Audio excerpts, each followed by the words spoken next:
Hello friends, welcome back to Sterlin சமையல். இன்றைக்கி நம்ம ஒரு சப்பாத்திக்கு ரொம்ப சூட்டபுளான சைட் டிஷ் ரெசிபி தான் பார்க்க போகிறோம்.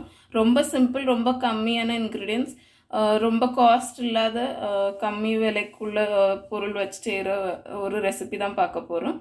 அது பார்க்குறதுக்கு முன்னாடி நீங்கள் இதுவரை ஸ்டர்லின் சமையலுக்கு சப்ஸ்கிரைப் பண்ணலாம், சப்ஸ்கிரைப் பண்ணிக்கோங்க.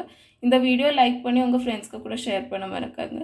இதே மாதிரி நிறைய ரெசிபி வீடியோஸ் நம்ம பார்த்துக்குறோம், வேறு ப்ராடக்ட் ரிவ்யூ அன்பாக்சிங் வீடியோஸ் எல்லாம் பார்த்துக்குறோம். அதையும் நீங்கள் செக் பண்ண மறக்காங்க, ஸ்டர்லின் சமையலில் போய் பார்த்து. சரி ஃப்ரெண்ட்ஸ், ஸ்டார்ட் பண்ணலாம். இதுக்கு மெயின் இன்க்ரீடியண்ட் என்னென்னா ஒரு கீரை வகை தான். இதை தில் லீவ்ஸ்னு இங்கிலீஷில் சொல்லுவாங்க, ஷேப்புன்னு எல்லாம் கூட சொல்கிறாங்க, ஷேப்புன்னு சொல்கிறாங்க. இது நாங்கள் ஒரு கெட்டு எடுத்துக்கிறோம். இந்த கீரைக்கு ஃப்ளேவர் பார்த்தீங்கன்னா கொஞ்சம் வித்தியாசமாகட்டே இருக்கும். நீங்கள் இதுவரை டேஸ்ட் பண்ணிட்டு இல்லைன்னா பிடிச்சிருச்சுன்னா உங்களுக்கு இந்த ரெசிபி ரொம்ப பிடிக்கும். இல்லைன்னா ஏன்னா இதில் கொஞ்சம் ஒரு வித்தியாசமான ஸ்மெல் இருக்கும். நீங்கள் ஆனால் கிடச்சுன்னா இதை ட்ரை பண்ணி பாருங்கள், ரொம்ப டேஸ்டியாக இருக்கும். உங்களுக்கு இந்த டேஸ்ட், இந்த கீரைக்கு ஃப்ளேவர் பிடிச்சிச்சுன்னா ரொம்ப டேஸ்டியாக இருக்கும், பெஸ்ட் சைட் டிஷ்ஷாக இருக்கும். இதே மாதிரி நீங்கள் வெந்தயக்கீரைக்குள்ளே கூட செய்யலாம். இது நாங்கள் ஒரு கெட்டு எடுத்துக்கிறோம், சின்ன கெட்டு, கொஞ்சம் மீடியம் கெட்டு. அடுத்து என்ன எடுத்துக்கிறோன்னா ஒரு க்ரீன் சில்லி, அடுத்து 2 பூண்டு க்ளோவ்ஸ் எடுத்துக்கிறோம். இது நாங்கள் சின்ன சின்னதாக சாப் பண்ணிக்கிறோம். இதை நீங்கள் கல்லில் கூட இடித்து வைக்கலாம், அது இன்னும் ஃப்ளேவராக இருக்கும். நாங்கள் அப்படி செய்யலை. கொஞ்சம் உள்ளியும் சாப் பண்ணி வச்சுக்கிறோம். இது ஒரு பெரிய உள்ளிக்கு 1/4 பீஸ் தான் நாங்கள் கட் பண்ணிக்கிறோம். இதுக்கு கூட உங்களுக்கு கடுகு தேவை, தவிர உங்களுக்கு ஜீரகம், எண்ணெய், உப்பு தேவைப்படும். சரி ஃப்ரெண்ட்ஸ், ஸ்டார்ட் பண்ணலாம். கொஞ்சம் எண்ணெய் போட்டுக்கிறோம். இந்த கீரை பார்த்தீங்கன்னா இந்த ரா மேங்கோ, பச்சை மாங்காய் டேஸ்ட் இருக்குல்ல, அந்த ஸ்மெல் இருக்குல்ல, அந்த ஸ்மெல்ல இருக்கும். நாங்கள் இப்போ அந்த சில்லியும் கார்லிக்கும் போட்டோம்.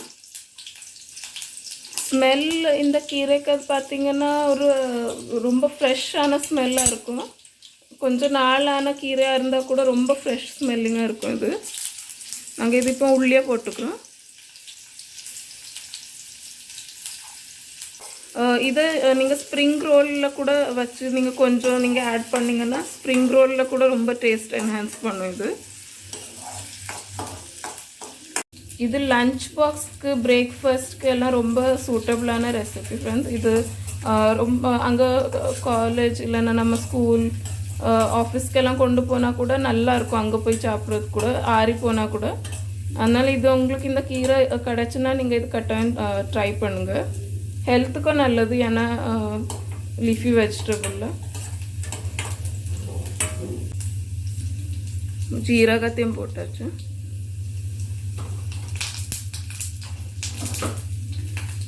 இதில் ஸ்பெசிஃபிக் அளவுன்னு சொல்ல முடியாது ஃப்ரெண்ட்ஸ், ஏன்னா உள்ளியெல்லாம் நீங்கள் கொஞ்சம் இன்னும் போட்டிங்கன்னா இன்னும் கொஞ்சம் அந்த ஸ்வீட்னஸ் ஆட் ஆகும். அதே மாதிரி உங்களுக்கு எந்த இது பிடிக்குதோ ஜாஸ்தி, அதை நீங்கள் சில்லி நிறைய போட்டிங்கன்னா இன்னும் கொஞ்சம் ஸ்பைஸியாக இருக்கும். அது உங்களுக்கு எப்படி பிடிக்குமோ அதே மாதிரி போடலாம். நாங்கள் கீரையும் போடுறோம். கொஞ்சம் அந்த உள்ளியெல்லாம் கொஞ்சம் ப்ரௌன் ஆச்சுன்னா இன்னும் ஃப்ளேவர்ஃபுல்லாக இருக்கும். அந்த சில்லிஸ்க்கு ஃப்ளேவரையும் ஆயிலில் இறங்க விடணும்.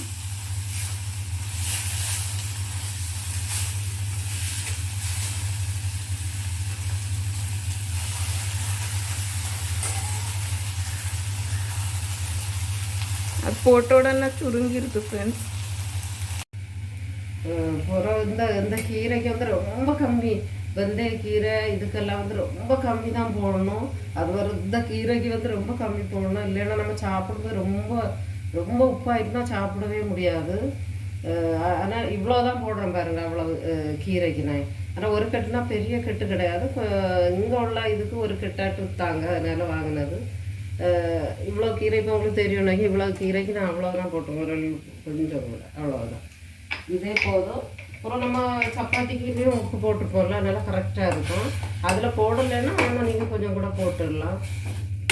இது எப்படின்னா, இந்த ஒரு புக்கில் தான் படித்தேன். இந்த கீரை சிலவங்களுக்கு ஒத்துடாது, பிபி இது போட்டோம். நான் எனக்கு தெரியாது, சூடு டைமில் கொஞ்சம் இந்த குளிர் டைமில் எப்போ எந்த சீசன்லையும் இது ஆறி இருந்தால் கூட அது சாப்பிடும்போது ஒரு ஃப்ளேவர் அந்த மாங்காய்க்கு ஸ்மெல்லில் நல்லா இருக்கும். ட்ரை பண்ணி பாருங்கள் கிடச்சிச்சின்னா. அது குக்கான உடனே இன்னும் கொஞ்சம் அதுக்கு ஸ்மெல் நம்மளுக்கு ஃப்ரேக்ரன்ஸ் வர தொடங்கும். திறந்து வச்சு தான் இது பண்ணுறேன். அது இப்போ வெந்துடும். வேணால் சீக்கிரமாக வேணால் கொஞ்சம் மூடி வைக்கலாம். நாங்கள் கொஞ்ச நேரம் இதை மூடி வைக்கிறோம் ஃப்ரெண்ட்ஸ். அந்த தண்ணியெல்லாம் கொஞ்சம் நல்லா இவாப்ரேட் ஆகி நல்லா அது வெந்துடும். அதுக்கப்புறம் நாங்கள் காட்டுறோம் உங்களுக்கு. பாருங்கள் ஃப்ரெண்ட்ஸ், நாங்கள் அந்த இப்போ அது மூடி வச்சிருந்தோம்ல, அதுக்கப்புறம் நல்லா இவாப்ரேட் ஆகிருக்கு. தண்ணியெல்லாம் போயிருக்குது, கீரையும் வெந்திருக்கு. இப்போ அவ்வளோதான் ஃப்ரெண்ட்ஸ், இவ்வளோதான். அது ரெடி ஆகியாச்சு.